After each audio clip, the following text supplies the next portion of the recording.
Kamusta na pala yung rapper na pinakamalakas sa kanyang kwento? Ipinagyayabang pa niya ang skin na nakuha niya sa bio.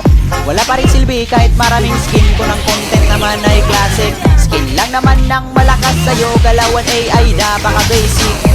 Sa classic panalo, pero kung rank game ay talo.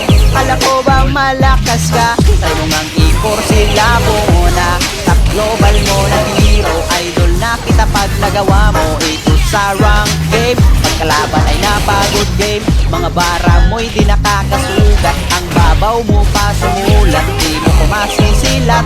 Dahil baliktad ang gamit mong sibat, huwag ka nang mandamay ng ibang tao. Sana nakuha mo yung punto, di ka malakas boy, di ganyan mag-rap